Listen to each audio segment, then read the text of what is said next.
한국자벌드는 성남 한국자벌드의 절반 정도 규모입니다. 한국자벌드를 거울 삼아 호남권 자벌드가 조기에 연착륙할 수 있을지 벌써부터 관심이 고조되고 있습니다. 1년이 넘게 면허도 없이 보철 치료를 해온 50대 여성이 붙잡혔습니다. 피해자는 대부분 영세한 노인들이었는데 후유증에 시달리는 환자까지 나왔습니다. 세계 최초의 바이오 부탄올 생산 시범 공장이 여수산단에 착공했습니다. GS칼텍스는 지역 바이오 산업의 핵심으로 육성한다는 계획입니다. 일본 뇌염이 가을철 보건위생을 위협하고 있습니다. 하지만 당국의 대응은 느슨하고 방역도 뒷북 행정이라는 지적입니다.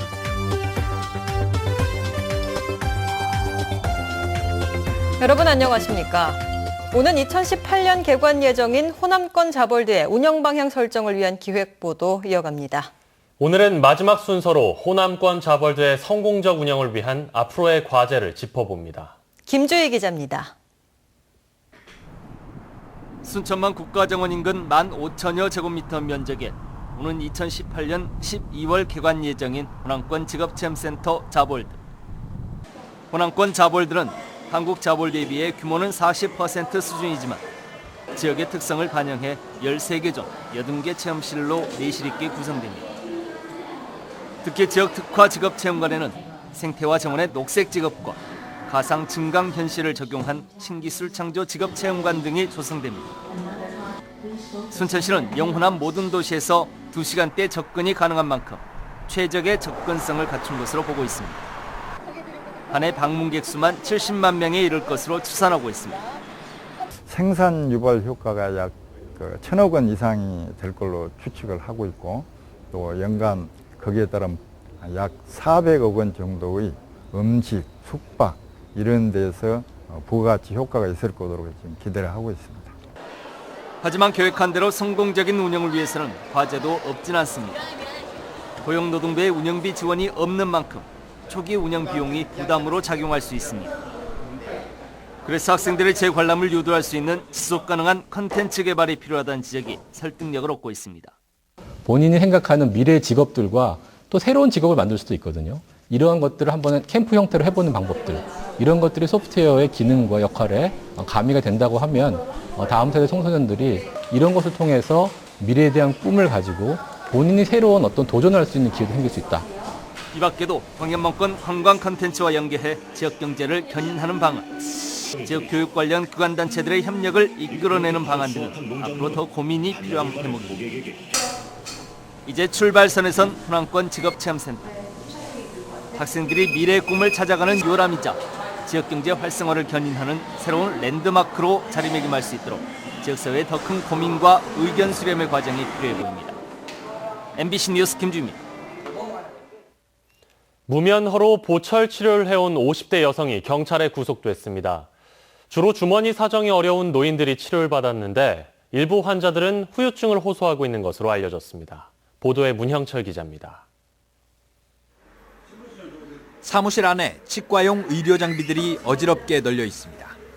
바닥에는 본을 떠 만든 치아 모형들이 수북이 쌓여 있습니다. 51살 김모 씨가 무면허로 보철 치료를 해온 곳입니다. 불법 의료 행위에는 치아용 드릴과 마취 주사까지 동원됐습니다. 호감이 바다가 본다는데 기공사도 나는데 회의해 주는 거. 과거 치 기공업체에서 일했던 김 씨는 가짜 기공사 명함까지 만들어 시장과 미용실 등을 돌며 환자들을 모았습니다. 치과의 절반 정도의 비용에 경제적 여유가 없는 노인들이 주로 찾았습니다. 김 씨가 1년 반 동안 벌어들인 돈은 무려 2억 8천만 원. 하지만 위생 장비도 제대로 갖춰지지 않았고 일부 환자들은 후유증에 시달리고 있습니다. 치료받은 부위에 대해서 염증이 발생하여 고통을 안고 있고 계속 치과 병원을 다니고 있습니다. 경찰은 보건범죄단속법 위반 혐의로 김 씨를 구속하는 한편 범행에 가담한 공범이나 업체가 있는지 조사하고 있습니다. MBC 뉴스 문형철입니다. 순천만 국가정원에 해외 유명 작가의 정원이 조성돼 오늘 개장했습니다. 순천시에 따르면 2016 순천만 국가정원 산업디자인전을 앞두고 해외 4명의 유명 작가들이 참여해 조성한 4개 정원이 일반에 공개됐습니다. 순천시는 올해 해외 작가 정원 조성을 시작으로 내년부터 본격적으로 국가정원 리뉴얼 사업에 착수할 예정이며 국내 신예 작가들의 등용문이 될 수 있을 것으로 전망했습니다. 한편 순천만 국가정원 산업디자인전은 내일부터 다음 달 16일까지 정원, 함께 일구는 미래를 주제로 한평정원 페스티벌 등 정원과 산업, 문화, 디자인이 어우러진 정원축제로 진행됩니다. 여수산단에 세계 최초로 바이오 부탄올을 생산하는 시범 공장이 들어섭니다. GS칼텍스는 오늘 여수 공장에 500억 원을 투자해 바이오 부탄올 시범 공장 착공식을 가졌습니다. 내년 말 완공 예정인 바이오 부탄올 시범 공장에서는 목재류와 농업 부산물 등 비식용 바이오매스를 원료로 연간 400톤 규모의 휘발유용 자동차 연료와 접착제 등의 원료를 생산할 예정입니다. GS칼텍스는 이번 생산 체계 구축을 통해 바이오 부탄올을 지역 바이오 산업의 핵심 품목으로 육성할 계획입니다. 여수시민위원회가 낭만포차 운영 이후 제기된 문제 해결을 위해 다양한 방안을 제시했습니다. 100명으로 구성된 제3기 시민위원회는 최근 열린 회의에서 낭만포차 인근 주차난 해소를 위해 낭만포차 운영자와 인근 상인들의 전용 주차장 신설과 유료 노상 주차제 시행을 촉구했습니다. 또 낭만포차가 위치한 종포해양공원의 금연구역 지정과 함께 공원 내 쓰레기 문제 해결에도 여수시가 적극 나서줄 것을 건의했습니다. 최근 콜레라로 위축된 수산물 소비를 촉진시키고 수산물의 안전성을 홍보하기 위한 시식회가 열렸습니다. 여수시는 오늘 교동수산시장에서 여수 지역 60여 개 기관, 단체장과 지역 주민, 시장 상인 등이 참여한 가운데 수산물 소비 촉진 시식회를 열고 수산물 구매에도 나섰습니다. 여수시는 지난 1월부터 이달까지 수산물에 대한 안전성 검사 결과 지역 수산물은 모두 적합 판정을 받았다며 안심하고 수산물을 먹어도 된다고 밝혔습니다. 빛가람 혁신도시에서 농업 분야 공공기관에 대한 국회 국정감사가 강도 높게 진행됐습니다. 김재수 농림축산식품부 장관이 사장으로 재임했던 농수산식품유통공사는 국회의원들의 호된 질타를 받았습니다. 이계상 기자가 취재했습니다. 한국농수산식품공사 AT의 홍보실장이 SNS를 통해 올린 글입니다. 김재수 농림축산식품부 장관에 대한 야당 측의 공세가 인격 살인이라며 김 장관을 옹호하는 내용을 담고 있습니다.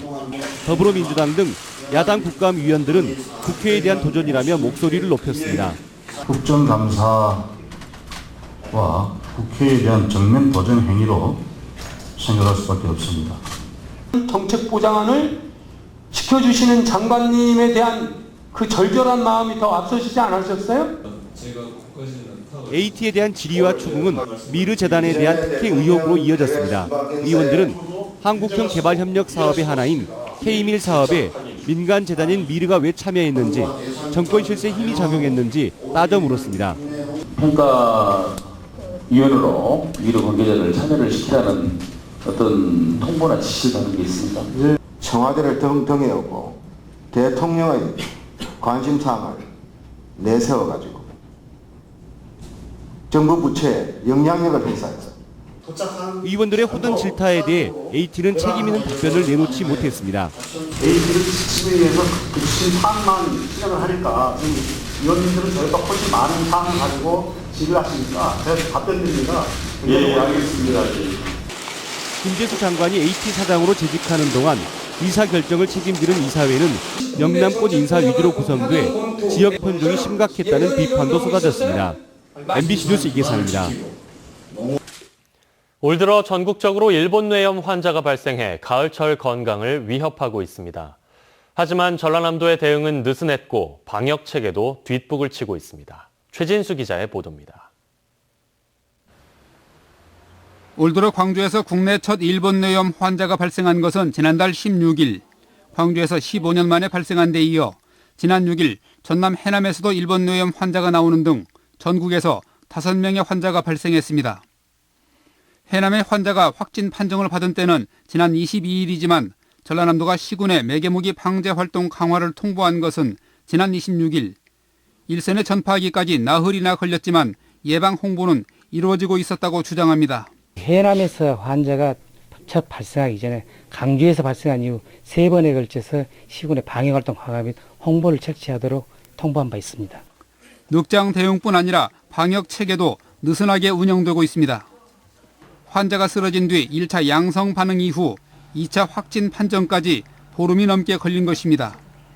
더구나 2차 검사가 이루어지던 시기는 모기 밀도가 55%로 일본 뇌염 발병 위험이 높은 경보 수준이던 때로 확인됐습니다. 이 때문에 확진 판정 이후 이루어지는 방역 강화 등의 조치를 1차 양성 반응 단계로 앞당기고 최종 결과에 따라 후속 조치를 시행하는 등 예방 절차를 개선해야 할 것으로 지적됩니다. MBC 뉴스 최진수입니다. 여수시 의회가 시티파크 리조트에 대해 지역사회 환원 사업 이행을 촉구했습니다. 여수시 의회 강재헌 의원은 오늘 임시회 5분 발언을 통해 100억 원 규모의 청소년 수련관을 건립, 여수시에 기부 체납한다는 시티파크 리조트의 공익사업에 대해 최근 법원이 업체 경영난을 이유로 10억 원으로 결정 공고한 사항을 업체는 즉시 이행하라고 주장했습니다. 강 의원은 또 시티파크 측이 이 같은 법원 결정에 따라 지난 2014년부터 10년에 걸쳐 1억 원씩을 변제해야 하는데도 올해 들어 1억 원만 변제했다며 여수시의 적극적인 납부 독려를 강조했습니다. 광양시가 시 홈페이지 개편 사업을 통해 홈페이지 완성도를 높여나가기로 했습니다. 광양시는 오늘 시 홈페이지 통합 개편 용역 중간 보고회를 갖고 구축 용역사의 주요 개편 사항 보고와 홈페이지 시연 등에 이어 웹사이트 담당자들의 의견을 수렴했습니다. 이번 사업은 유사 중복 웹사이트와 자원을 대표 홈페이지 중심으로 통합 구축해 34개 웹사이트를 7개로 대폭 줄였습니다. 특히 이번 개편으로 검색 기능과 웹 접근성, 호환성이 강화돼 시민들이 홈페이지를 보다 안정적이고 편리하게 이용할 수 있을 것으로 기대됩니다. 탈영한 전투경찰이 도피 생활 6년여 만에 붙잡혀 재판에 넘겨졌습니다. 광주지검 춘천지청은 자신이 근무하던 부대에 병가를 낸 뒤에 복귀를 하지 않은 혐의로 35살 문모 씨를 구속 기소했습니다. 여수에서 전투경찰로 근무했던 문 씨는 병가 기간이 끝난 지난 2010년 5월 종적을 감춘 뒤 6년여 동안 도피 생활을 했으며 지금까지 아르바이트로 생계를 유지해온 것으로 알려졌습니다. 외상 요구를 들어주지 않는다며 여인숙 주인을 폭행해 숨지게 한 30대에게 중형이 선고됐습니다. 광주지법 순천지원은 오늘 강도살인 등의 혐의로 구속 기소된 39살 박모 씨에게 징역 30년을 선고하고 치료감호 처분을 내렸습니다. 박 씨는 지난 3월 순천의 한 여인숙에서 방값을 외상으로 해주지 않는다는 이유로 70대 여주인을 폭행해 숨지게 한 뒤에 금품을 훔쳐 달아난 혐의로 구속 기소됐습니다. 대학 운동장에서 상습적으로 금품을 훔친 30대가 경찰에 구속됐습니다. 순천경찰서는 지난 7월부터 순천대 농구장 등에서 10차례에 걸쳐 현금과 스마트폰 등 400만 원 상당의 금품을 훔친 혐의로 35살 곽모 씨를 붙잡아 조사하고 있습니다. 경찰 조사 결과 곽 씨는 피해자들이 운동을 할 때 소지품을 의자 위에 올려둔다는 점을 노려 범행을 저지른 것으로 드러났습니다. 최근 5년간 해양 유류 오염 사고 유출량은 여수에서 가장 많았지만 해양 방제선의 수는 턱없이 부족한 것으로 나타났습니다. 농림축산식품해양수산위원회 박완조 의원이 국민안전처로부터 제출받은 자료에 따르면 여수 지역의 경우 최근 5년간 기름 유출량은 1,138kg로 전국에서 가장 많았습니다.